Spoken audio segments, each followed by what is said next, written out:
The Hours by Michael Cunningham. Chapter 1. Mrs. Dalloway.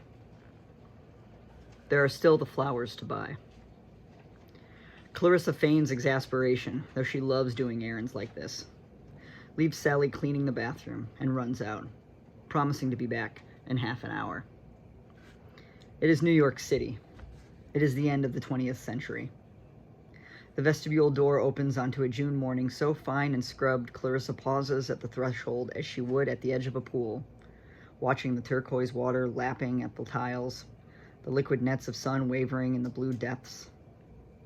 As if standing at the edge of a pool, she delays for a moment the plunge, the quick membrane of chill, the plain shock of immersion. New York, in its rackets and stern-browed decrepitude, its bottomless decline, always produces a few summer mornings like this. Mornings invaded everywhere by an assertion of new life so determined it is almost comic, like a cartoon character that endures endless, hideous punishments and always emerges unburnt, unscarred, ready for more. This June, again, the trees along West 10th Street have produced perfect little leaves from the squares of dog dirt and discarded wrappers in which they stand. Against the window box of the old woman next door, filled as it is always with faded red plastic geraniums pushed into the dirt, has sprouted a rogue dandelion. What a thrill, what a shock to be alive on a morning in June, preposterous, almost scandalously privileged, with a simple errand to run. She, Clarissa Vaughn, an ordinary person. At this age, why bother trying to deny it? Has flowers to buy and a party to give. As Clarissa steps down from the vestibule, her shoes make gritty contact with the red-brown, mica-studded stone of the first stair. She is 52, just 52, and in almost unnaturally good health. She feels every bit as good as she did that day in Wellfleet, at the age of 18, stepping out through the glass doors into a day very much like this one, fresh and almost painfully clear, rampant with growth. There were dragonflies zigzagging around the cattails. There was a grassy smell sharpened by pine sap. Richard came out behind her, put a hand on her shoulder, and said, "Why, hello, Mrs. Dalloway." The name Mrs. Dalloway had been Richard's idea, a conceit tossed off one drunken dormitory night as he assured her that Vaughn was not the proper name for her. She should, he'd said, been named after a great figure in literature, and while she'd argued for Isabel Archer or Anna Karenina, Richard had insisted that Mrs. Dalloway was the singular and obvious choice. There was the matter of her existing first name, a sign too obvious to ignore, and, more importantly, the larger question of fate. She, Clarissa, was clearly not destined to make a disastrous marriage or fall under the wheels of a train. She was destined to charm, to prosper. So Mrs. Dalloway it would be. "Isn't it beautiful?" Mrs. Dalloway said that morning to Richard. He answered, "Beauty is a whore. I like money better." He preferred wit. Clarissa, being the youngest, the only woman, felt she could afford a certain sentimentality. If it was late June, she and Richard would have been lovers. It would have been almost a full month since Richard left Lewis's bed. Lewis, the farm boy fantasy, the living embodiment of lazy-eyed carnality, and came into hers. "Well, I happen to like beauty," she'd said. She'd lifted his hand from her shoulder, bit down on the tip of his index finger, a little harder than she meant to. She was 18, renamed. She could do what she liked. Clarissa's shoes made the soft sandpaper sounds as she descended the stairs on her way to buy flowers. Why doesn't she feel more somber about Richard's perversely simultaneous good fortune, an anguished, prophetic voice in American letters, and his decline? "You have no T cells at all, none that we can detect." What is wrong with her? She loves Richard. She thinks of him constantly, but she perhaps loves the day slightly more.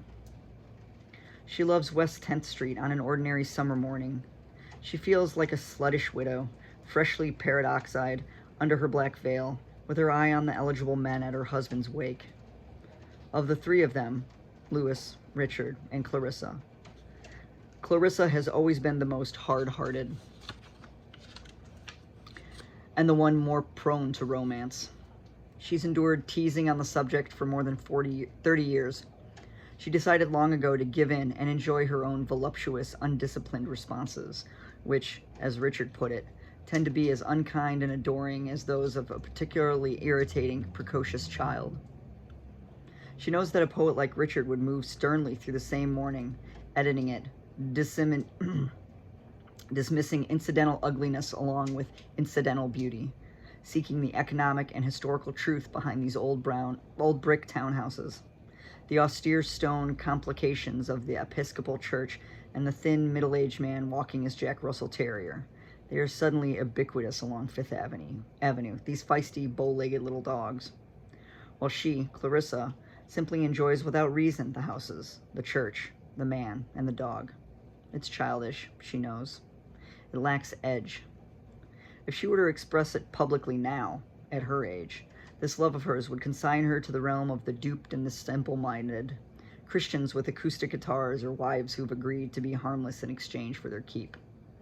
Still, this indiscriminate love feels entirely serious to her, as if everything in the world is part of a vast, inscrutable intention, and everything in the world has its own secret name, a name that cannot be conveyed in language, but is simply the sight and feel of the thing itself. This determined, abiding fascination is what she thinks of as her soul, an embarrassing, sentimental word, but what else to call it? The part that might conceivably survive the death of the body. Clarissa never speaks to anyone about any of that. She doesn't gush or chirp. She exclaims only over the obvious manifestations of beauty, and even then manages a certain aspect of adult restraint. Beauty is a whore, she sometimes says. I like money better. Tonight she will give her party. She will fill the rooms of her apartment with food and flowers, with people of wit and influence. She will shepherd Richard through it, see that he doesn't overtire, and then she will escort him uptown to receive his prize. She straightens her shoulders as she stands at the corner of 8th Street and 5th Avenue, waiting for the light. There she is, thinks Willie Bass, who passes her some mornings just about here. The old beauty, the old hippie, hair still long and defiantly gray, out on her morning rounds in jeans and a man's cotton shirt, some sort of ethnic slippers. India? Central America? On her feet. She still has a certain sexiness, a certain bohemian good witch sort of charm, and yet this morning she makes a tragic slight, standing so straight in her big shirt and exotic shoes, resisting the pull of gravity, a female mammoth already to its knees in the tar, taking a rest between efforts, standing bulky and proud, almost nonchalant, pretending to contemplate the tender grass waiting on the far bank, when it is beginning to know for certain that it will remain here, trapped and alone, after dark, when the jackals come out. She waits patiently for the light. She must have been spectacular 25 years ago. Men must have died happy in her arms. Willie Bass is proud of his ability to discern the history of a face, to understand that those who are now old were once young. The light changes and he walks on. Clarissa crosses 8th Street. She loves, helplessly, the dead television set abandoned on the curb alongside a single white patent leather pump. She loves the vendor's cart piled with broccoli and peaches and mangoes, each labeled with an index card that offers a price amid abundances of punctuation. $1.49, 3 for $1, 50 cents each. Ahead, under the arch, an old woman in a dark, neatly tailored dress appears to be singing, stationed precisely between the twin statues of George Washington, as warrior and politician, both faces destroyed by weather. It's the city's crush and heave that move you, its intricacy, its endless life. You know the story about Manhattan as a wilderness purchased for strings of beads, but you find it impossible not to believe that it has always been a city, that if you dug beneath it you would find the ruins of another, older city, and then another, and another.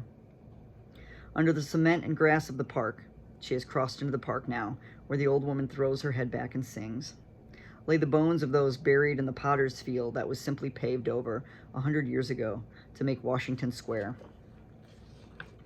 Clarissa walks over the bodies of the dead as men whisper offers of drugs, not to her, and 3 black girls whiz past on roller skates, and the old woman sings, tunelessly, "Ee." Clarissa is skittish and jubilant about her luck, her good shoes, on sale at Barney's, but still. Here, after all, is the sturdy squalor of the park, visible even under its coat of grass and flowers. Here are the drug dealers. Would they kill you if it came to that? And the lunatics, the stunned and baffled, the people whose luck, if they had any, has run out. Still, she loves the world for being rude and indestructible, and she knows other people must love it too, poor as well as rich, though no one speaks specifically of the reasons. Why else do we struggle to go on living, no matter how compromised, no matter how harmed?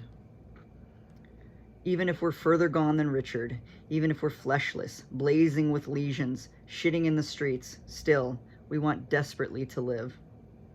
It has to do with all this, she thinks.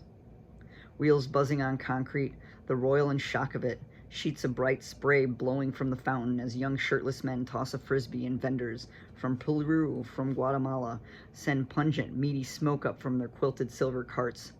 Old men and women straining after the sun from their benches, speaking softly to each other, shaking their heads, the bleat of car horns and the strum of guitars. That ragged group over there, 3 boys and a girl, could they possibly be playing 8 Miles High?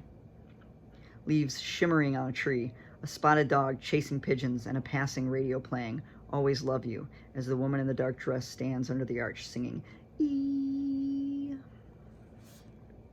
She crosses the plaza, receives a quick spatter from the fountain, and here comes Walter Hardy, muscular in shorts and a white tank top, performing his jaunty, athletic stride for Washington Square Park. "Hey, Claire," Walter calls jockishly, and they pass through an awkward moment about how to kiss. Walter aims his lips for Clarissa's, and she instinctively turns her mouth away, offering her cheek instead. She then catches herself and turns back on half a second too late, so that Walter's lips touch only the corner of her mouth. I'm so prim, Clarissa thinks, so grandmotherly. I swoon over the beauties of the world, but am reluctant, simply as a matter of reflex, to kiss a friend on the mouth. Richard told her, 30 years ago, that under her pirate girl veneer lay all the makings of a good suburban wife, and she is now revealed to herself as a meager spirit, too conventional, the cause of much suffering. No wonder her daughter resents her. Nice to see you, Walter says. Clarissa knows, she can practically see, that Walter is, at this moment, working mentally through a series of intricate calibrations regarding her personal significance. Yes, she's the woman in the book, the subject of a much-anticipated novel by an almost legendary writer, but the book failed, didn't it?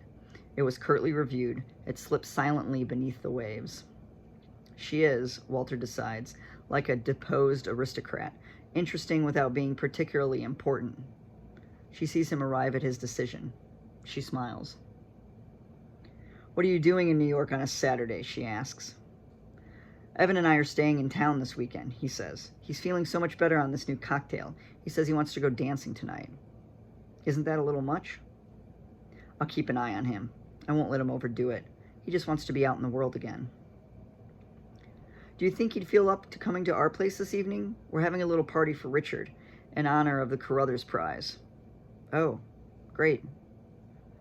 You do know about it, don't you? Sure.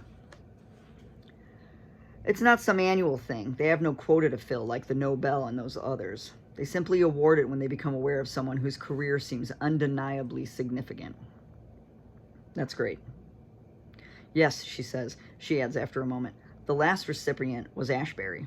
The last before him were Merrill, Rich, and Merwin. A shadow passes over Walter's broad, innocent face. Clarissa wonders, is he puzzling over the names? Or could he possibly be envious?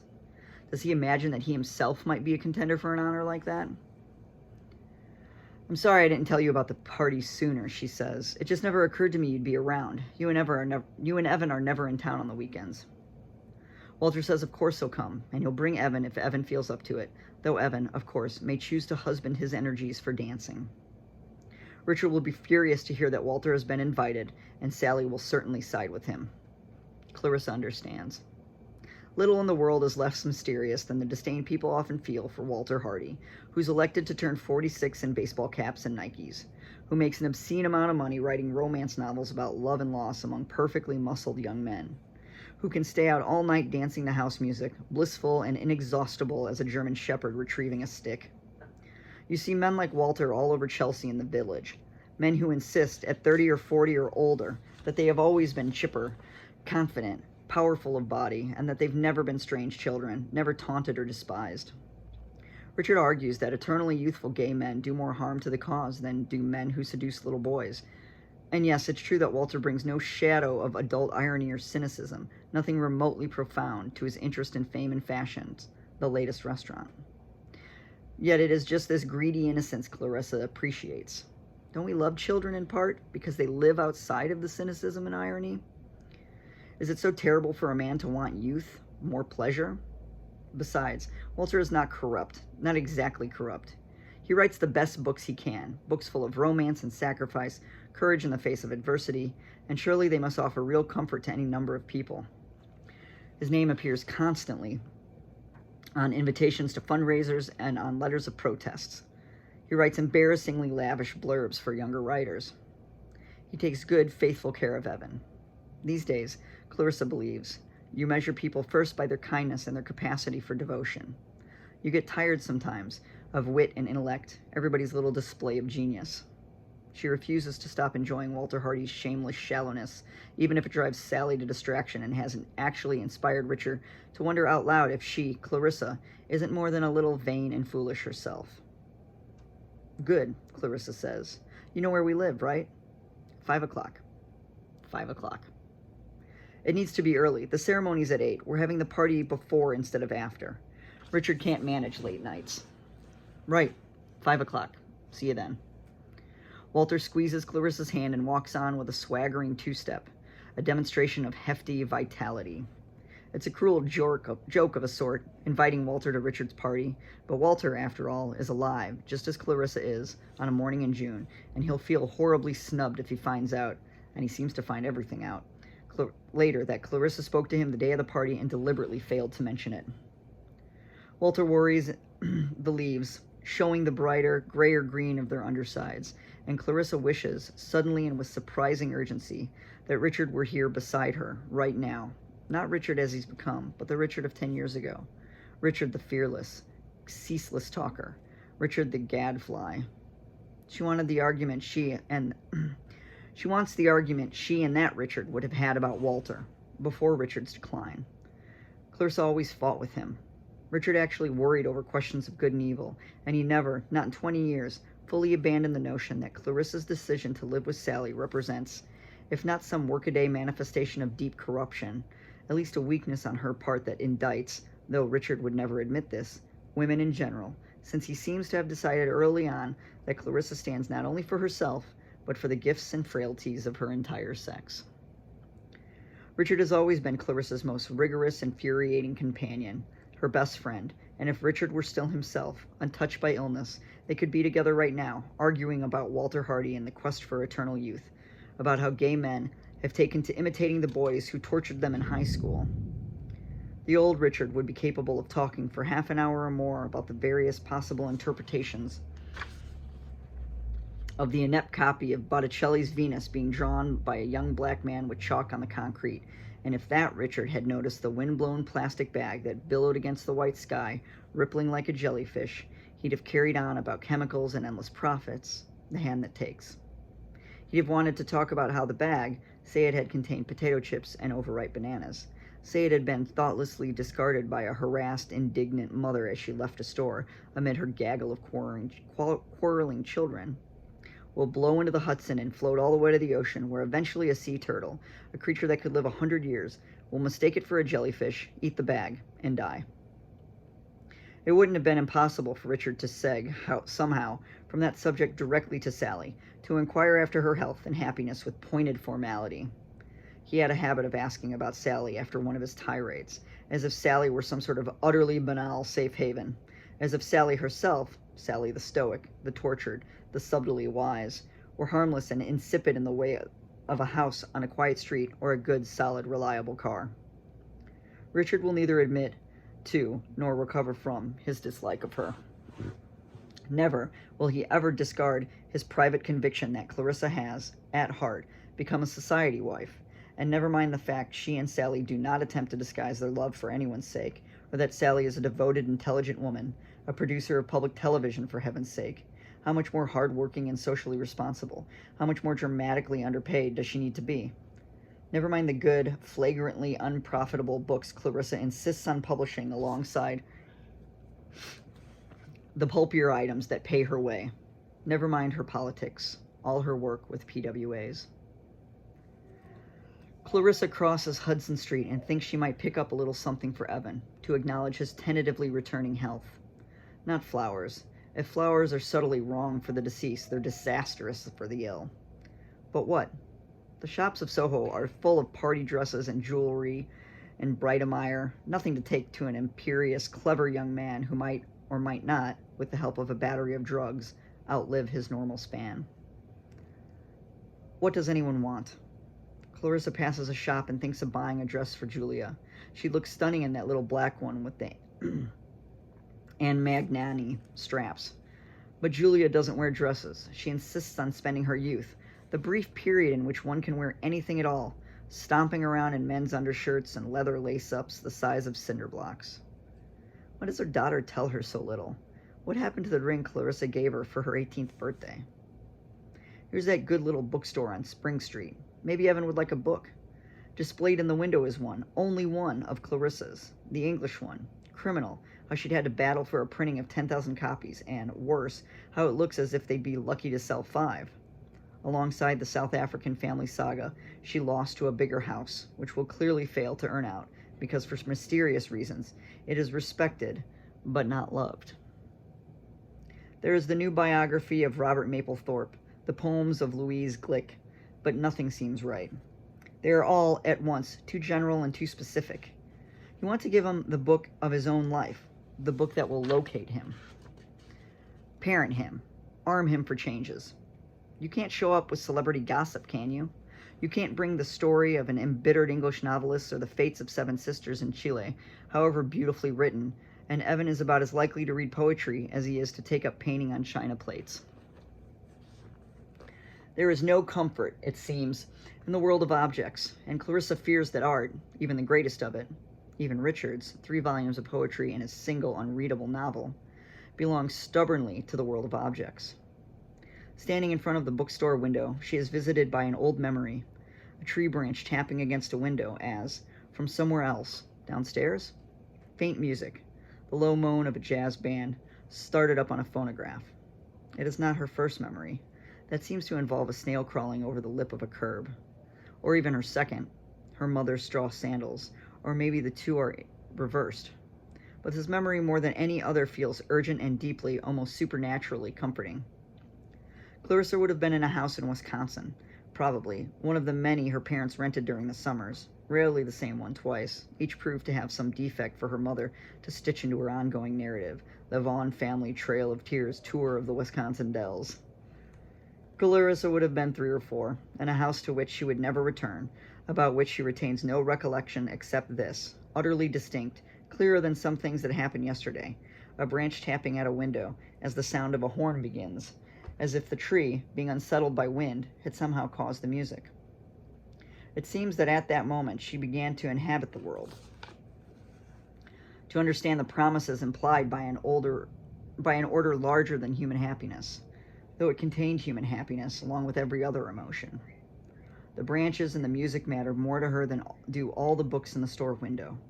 She wants for Evan, and she wants for herself, a book that can carry what that singular memory contains. She stands looking at the books and at her reflection superimposed on the glass. She still looks all right, handsome now instead of pretty. When will the crepe and gaudiness, the shriveled lips of her old woman face begin to emerge? And then she walks on, regretting the lovely little black dress she can't buy for her daughter because Julia is enthralled to a queer theorist and insists on t-shirts and combat boots. You respect Mary Coral. She really gives you no choice, living as she does on the verge of poverty, going to jail for her various causes, lecturing passionately at NYU about the sorry masquerade known as gender. You want to like her. You struggle to, but she is finally too despotic in her intellectual and moral intensity, her endless demonstration of cutting-edge, leather-jacketed righteousness. You know she mocks you, privately, for your comforts and your quaint, she must consider them quaint, notions about lesbian identity. You grow weary of being treated as the enemy simply because you are not young anymore, because you dress unexceptionally. You want to scream at Mary Kroll that it doesn't make that much difference. You want her to come inside your head for a few days and feel the worries and sorrows, the nameless fear. You believe, you know, that you and Mary Kroll suffer from the same moral sickness, the same queasiness of soul, and with one more turn of the dial you might have been friends. But as it is, she's come to claim your daughter, and you sit in your comfortable apartment hating her as much as any Republican father would. Clarissa's father, gentle almost to the point of translucence, loved seeing women in little black dresses. Her father grew exhausted. He gave up his cognizance the way you often give up oral arguments, simply because it was easier to agree. Up ahead on McDougall, a company is shooting a movie amid the usual welter of trailers and equipment trucks, the banks of white lights. Here is the ordinary world, a movie being shot, a Puerto Rican boy cranking open a window awning of a restaurant with a silver pole. Here is the world, and you live in it and are grateful. You try to be grateful. She pushes open the florist's door, which always sticks slightly, and walks in. A tall woman, broad-shouldered amid the bunches of roses and hyacinths, the mossy flats of paperwhites, the orchids trembling on their stalks. Barbara, who has worked in the shop for years, says hello. After a pause, she offers her cheek for a kiss. Hello, Clarissa says. Her lips touch Barbara's skin, and the moment is suddenly, unexpectedly perfect. She stands in the dim, deliciously cool little shop that is like a temple, solemn in its abundance, its bunches of dried flowers hanging from the ceiling and its rack of ribbons trailing against the black wall. There was that branch tapping the window pane, and there was another, though she'd been older, 5 or 6, in her own bedroom, this branch covered with red leaves, and she can remember thinking back reverently, even then, to that earlier branch, the one that had seemed to excite the music downstairs. She remembers loving the autumn branch for reminding her of the earlier branch, tapping against the window of a house to which she would never return, which she could not otherwise remember in any of its particulars. She now is here, in the flower shop, where poppies drift white and apricot on long, hairy stems. Her mother, who kept a tin of snowy French mints in her purse, pursed her lips and called Clarissa crazy, a crazy girl, in a tone of flirtatious admiration. How are you? Barbara asks. Fine, just fine, she says. We're having a little party tonight for a friend who's just won this big deal literary award. Pulitzer? No, it's called the Carruthers Prize. Barbara offers a blank expression that Clarissa understands is meant as a smile. Barbara is 40 or so, a pale, ample woman who came to New York to sing opera. Something about her face, the square jaw or the stern, inexpressive eyes, reminds you that people looked essentially the same 100 years ago. We're a little low right now, she says. There have been about 50 weddings this week. I don't need much, Clarissa says. Just a few bunches of something or another. Clarissa feels inexplicably guilty about not being a better friend to Barbara, though they know each other only as customer and saleswoman. Clarissa buys all her flowers from Barbara and sent her a card a year ago when she heard of her breast cancer scare. Barbara's career has not gone as planned. She lives somehow on her hourly wage, a tenement probably, with the bathtub in the kitchen, and she has escaped cancer, this time. For a moment, Mary Kroll hovers over the lilies and roses, preparing to be appalled at what Clarissa will spend. We've got some beautiful hydrangeas, Barbara says. Let's see, Clarissa goes to the cooler and chooses flowers, which Barbara pulls from their containers and holds, dripping, in her arms. In the 19th century, she'd have been a country wife, gentle and unremarkable. Dissatisfied, standing in a garden. Clarissa chooses peonies and stargazer lilies, cream-colored roses, does not want the hydrangeas. Guilt, it looks like you never outgrow it, and is considering irises. Are irises somehow a little outdated? When a huge shattering sound comes from the street outside. What was that? Barbara says. She and Clarissa go to the window. I think it's the movie people. Probably. They've been filming out there all morning. Do you know what it is? No, she says. and she turns away from the window with a certain elderly rectitude, holding her armful of flowers just as the ghost of her earlier self, 100 years ago, would have turned from the rattle and creak of a carriage passing by, full of perfect dressed picnickers from a distant city. Clarissa remains, looking out at the welter of trucks and trailers. Suddenly, the door to one of the trailers opens, and a famous head emerges. It's a woman's head, quite a distance away, seen in profile, like the head on a coin, and while Clarissa cannot immediately identify her, Meryl Streep, Vanessa Redgrave, she knows without question that the woman is a movie star. She knows by her aura of regal assurance, and by the eagerness with which one of the prop men speaks to her, inaudible to Clarissa, about the source of the noise. The woman's head quickly withdraws. The door to the trailer closes again, but she leaves behind her an unmistakable sense of watchful remonstrance, as if an angel had briefly touched the surface of the world with one sandaled foot, asked if there was any trouble, and, being told all was well, had resumed her place in the ether with skeptical gravity, having reminded the children of earth that they are just barely trusted to manage their own business, and that further carelessness will not go unremarked.